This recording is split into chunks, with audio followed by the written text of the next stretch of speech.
Bhavnagar jail ground પાસે આવેલ સરકારી ક્વાર્ટર્સની બાજુમાં આવેલ લીમડાના ઝાડ નીચે દિનેશ કાનાભાઈ દેવી પૂજક તથા જીતુ ધીરુભાઈ દેવી પૂજક બંને રહેવાસી ભાવનગરવાળા બેઠા છે। તેઓ પાસે સોના ચાંદીના દાગીના તથા રોકડ રકમ છે, જે તેઓ ક્યાંકથી ચોરી તો છળ કપટથી લાવેલ હોવાની શંકા છે। જે બાતમી આધારે તપાસ કરતા નીચે મુજબના માણસો નીચે મુજબના મુદ્દામાલ સાથે હાજર મળી આવેલ છે। નીચે મુજબનો મુદ્દામાલ રાખવા અંગે માણસો પાસે આધાર પુરાવા કે કોઈ બિલ નહીં હોવાથી આ મુદ્દામાલ તેઓ ચોરી અગર તો છળ કપટથી મેળવેલ હોવાનું જણાઈ આવતા શક પડતા મિલકત તરીકે તપાસ અર્થે કબજે કરવામાં આવેલ।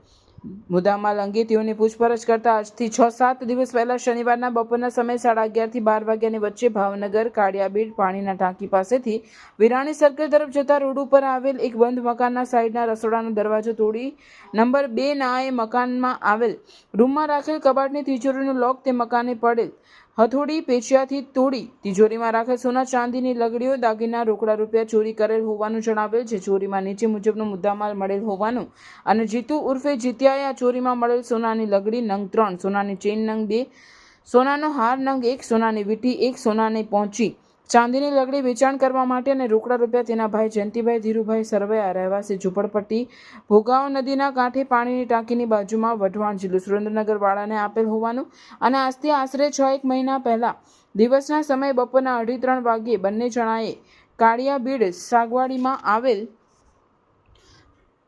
વિક્ટોરિયાની દિવાલ પાસે એક બંધ મકાનમાં ચોરી કરેલ, જેમાં 25,000 તથા સોનાનો ચેન મળેલ। જે સોનાનો ચેન હીરુબેન ગુમાનભાઈ રહેવાસી સિહોરવાડીને વેચવા માટે આપેલ, જે રૂપિયા 19,000 આપતા બંને વાપરી ગયેલ હોવાનું જણાવેલ। આ અંગે કાયદેસરની કાર્યવાહી કરી આગળની વધુ કાર્યવાહી થવા માટે તેઓને નીલમબાગ પોલીસ સ્ટેશનમાં સોંપવામાં આવેલ છે। પકડાયેલ માણસમાં દિનેશભાઈ કાનાભાઈ વાઘેલા અને જીતુ ઉર્ફે જીત્યો ધીરુભાઈ સરવૈયા।